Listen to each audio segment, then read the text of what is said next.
Hello everybody and welcome back to another tier list. Now I've done organic playing cards, Fontaine, anyone's. There's not many brands left for me to do, but I've left one of my favorites for one of the last ones, and that's Cardistry Touch. Now if it wasn't for Dimitri, I probably wouldn't be in Cardistry at all. Opera and Silent Transition really was one of the videos that sparked my interest in Cardistry, so I am very biased towards this company. How could I not be? They're so good. Recently they released their Derived collection. This is kind of in celebration of that, and they look so good. And you know, I've really been trying not to buy cards lately, but it just seems like just when I thought I was out, they pulled me back in.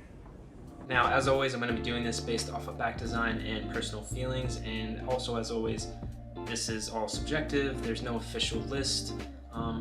That being said, this is the official list. This is the only one that matters, and your opinion is invalid, unfortunately. I don't make the rules. Let's jump into this. Starting off with the Derived collection, which are just now really recent, we have the Prune, Pepper, and Honey decks. And for me personally, I love the design of these cards, but when it comes to the coloring, that's where it kind of moves things in my opinion.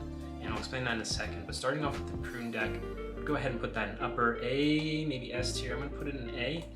And I've said this many times before, but I'm a big fan of purple and playing cards, so I think it's super underrated, and I always want to give, you know, companies some dabs when they do that. So Prune decks A, and then I'm going to put Honey and Pepper in B. Really good decks that are above average, and I really like how, at least when it comes to these versions, I feel like the front and the backs really mesh together really well. They have a standard theme, and because of that, I think they're really good.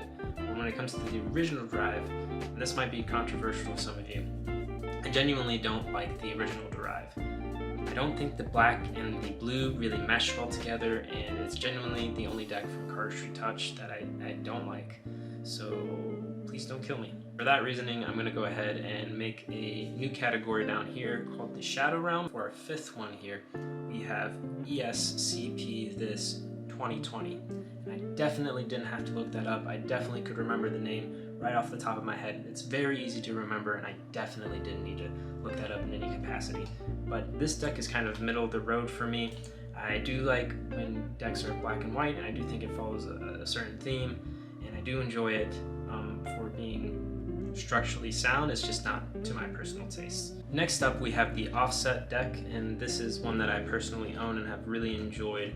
Just in general, all Cardistry Touch decks have this neat little deck opening system that the cards open completely different than anything else out there. The cards for these have different styles all on the back, and I'm a big fan of when decks do this. I haven't seen anything quite like this when it comes to the design, the arrows, the being offset.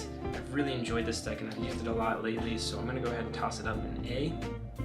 I think it's really good. I'm a big fan of it, and I hope they make some more colorways. Next up, we're going to be going with the Pulse decks. We have the blue deck and we have the regular deck. These both will kind of go in the C territory for me. I definitely think they are design-wise sound, and once again, it just comes to my personal kind of tastes. It doesn't really match up with my personal tastes. I'm not exactly sure why, but those decks for me are just kind of in that C middle range, nothing special. And then we have the original, the Cardistry Touch Origins. These I'm going to put up in S because they're real good.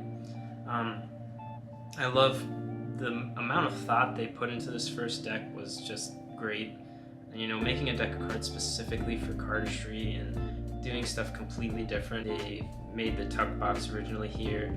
So much amazing stuff came from this specific release, and it took very long for them to make it.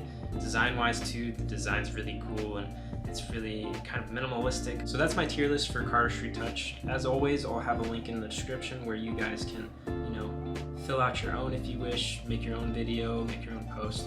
I would love to see it, love to hear it. Definitely let me know your guys' opinions in the comments section. If you guys like this style of video, I've made tier lists in the past for organic playing cards, Fontaine, anyone. Definitely check those out and subscribe, like, all that stuff. I really appreciate it.